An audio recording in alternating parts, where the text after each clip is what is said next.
Alt 92.3. So thanks for hanging out with us. I don't know why I have to do this formal thing. I think that's just what you do. I like it. I like formalities. All right, cool. I figured we'd, lob you a softball right here. Yeah. A lot of people say rock is dead. I feel like you feel like you have some thoughts on Who that. said that? Stereo Gum, Billboard, everyone on the internet. It's a blog. Oh, yeah. We just talked. I don't really do computers, so. Oh, okay. I think there's a sentiment in the music press and sort of the community at large. I mean, if you look even sort of reflected in a lot of streaming numbers or, statistics or anything, that there is this sentiment that rock is just not happening, No, I think music is just always forever evolving and changing, and maybe people have to dig a little bit deeper because there's some awesome stuff that's coming up through the cracks that is really cool. If anyone says that rock and roll is dead, just go to a Starcrawler concert. Sure. I mean, is that something that you try to invoke in your music? It sounds like while there's a pop element to it, to me, there's a lot of, sort of dirty, whiskey-fueled, barn burner rage in there. Well, yeah. I mean, I'm not like, okay, I'm going to make a second album and like, I'm going to revive rock and roll. No, I make music that I would want to listen to and music that I have to get out of my system. And so, yeah, some of it is a lot more charged, if you will. A little bit louder and wild. So yeah, I don't know. But rock and roll's not dead. Rock and roll will never die. Neil Young said it. Hey, my, rock and roll will never die.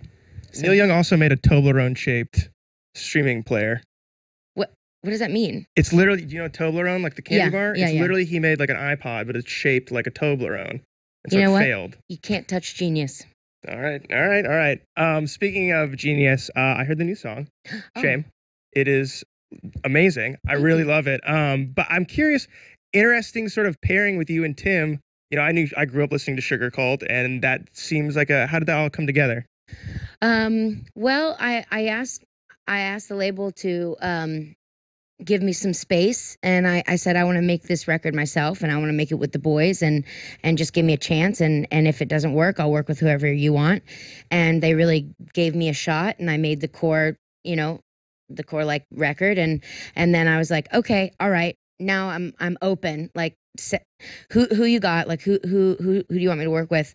And I went and I met Tim, and he was just one of the sweetest people ever. And my big thing was I wanted to play on this record. And so when it comes to like songwriting and stuff, and recording, he had me play everything on the song.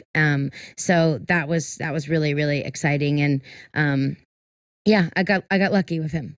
Great. I'm also curious, are you a Game of Thrones fan? No, but I heard there's a lot of I was gonna say there's also a whole scene where they're just like, shame.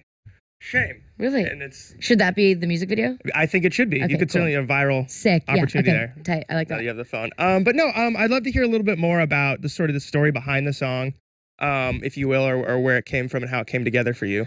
Well, I'd been kind of going on this. I tried a lot of different things making this record, and I try to.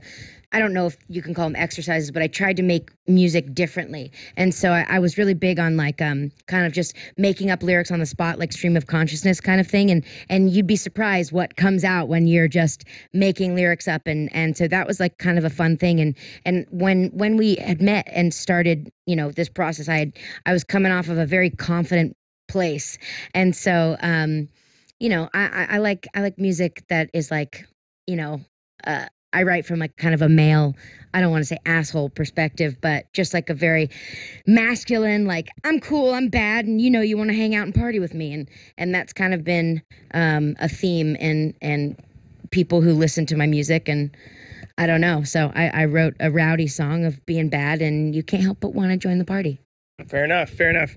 I'm a little curious what the process was like to you going from the first record to the second, because Wild Love, which people sort of heard last year, seemed like a very different sort of direction for you. And I was curious if there was ever a moment where you might have pivoted a bit more pop and thought about going that way, and maybe that didn't work, or... Oh, well, that song was just for a commercial. Got it. Yeah. So... I didn't write it or anything. I did a lipstick commercial, and people ended up liking the song. So that's cool. That's what you hope for. Yeah. All right, well then I'm curious, sophomore records are interesting in a way that they can be so many things. They could be that pop pivot. They could be a road record, or they could be a breakup album. And I'm curious for you, was there a huge journey, or was it pretty a singular path for you? Well, I mean, I was on some kind of a path. The whole process this time around was a lot different from the first time. The first time I made the record, I was just very green, and I just was so grateful to be in any recording studio. I didn't know that I could. I didn't know that I had ideas. I came and I wrote these little songs, and I just was like, okay, it's in your hands now. I didn't know that my ideas were good and worthy, and that I did know what I wanted things to sound like. And so for me to take, control on this other side, and I mean, also other things like in my life that happened from the first record, and like just me working and being on the road constantly and just almost kind of losing myself in it. It was kind of a personal growth as well for me making this record, and I changed a lot, and I lost my mind. And so it was me kind of finding my sanity while also making a record too. So it's pretty crazy. Yeah. I don't remember what the question was, but I think it was sort of about the journey, and that's sort of sick. So like kind of spot on that answer. And it was kind of like we took a journey with it, which I love. off the rails, yeah. There are a lot of heavy themes on this record. One of them being mental health, and one of them, talking about, obviously you had a huge couple of years, and we're seeing a very, I don't want to say, I will say, like, concerning trend with a lot of people that are getting suddenly thrust in the spotlight and not necessarily doing so well with it, whether it's like Lil Peep or Demi Lovato, what happened with her last week. And I'm curious how you felt that you were able to navigate that so far, and how much of that is present in your album, just with your mental health. And I mean, it's a thread throughout, whether I'm, blatantly singing about it or not. It was just what I was dealing with and what I was going through. I think that a lot has changed for me personally.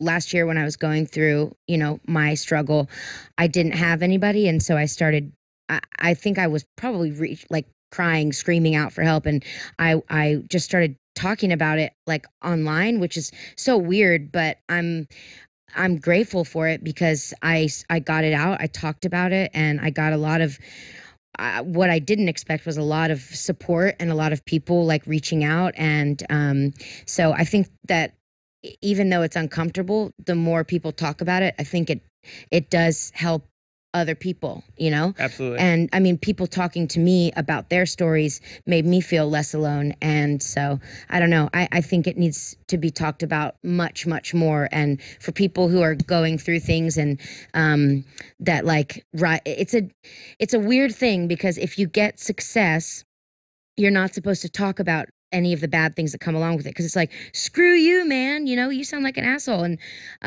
I don't know, it's a weird thing. And so everybody's struggle and journey is very different.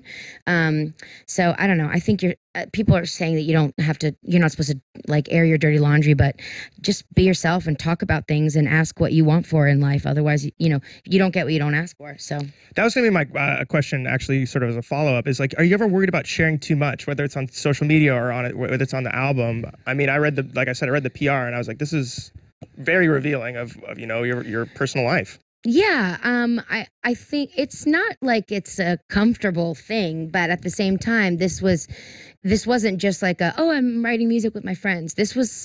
And I didn't set out to like make an album that was like healing and did it, but it was just what happened. And for me, I think that maybe if it would be a little weirder if I didn't explain what happened, but I also feel very lucky that my fans, I think they care about me, and I have always really been interested in, stories about songs and what somebody went through to write that. We were talking about that on the ride up here, and so I wanted to share that. And it's also a big thing for me because I went through something that was pretty big to me. And so for me to share my story and show that I came out of it okay.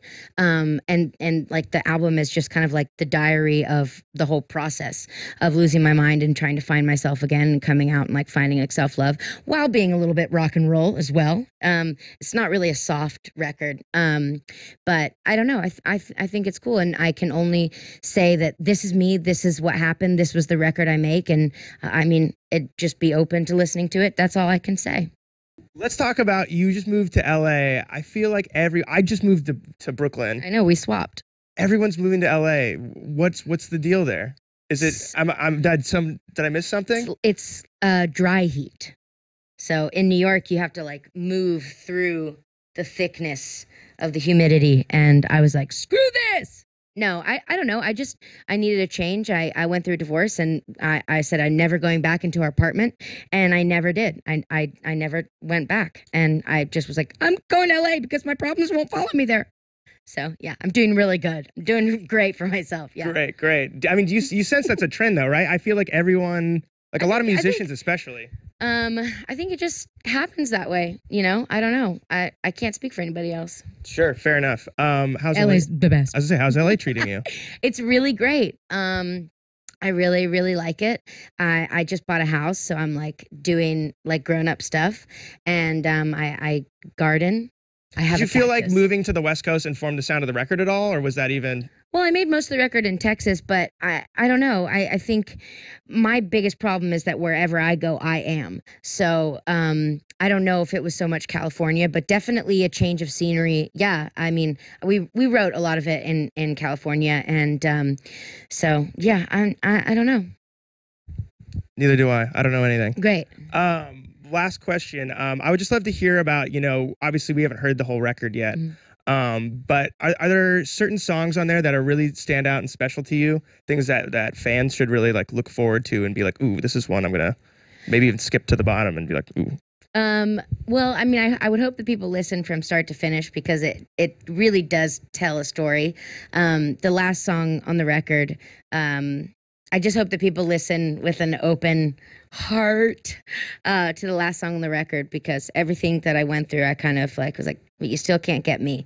And that's probably my favorite song off the record. So I'm excited to put that out into the world. It really means a lot to me. So I hope people like it. Great. Me too. Thank you so much, Elle. Thank you.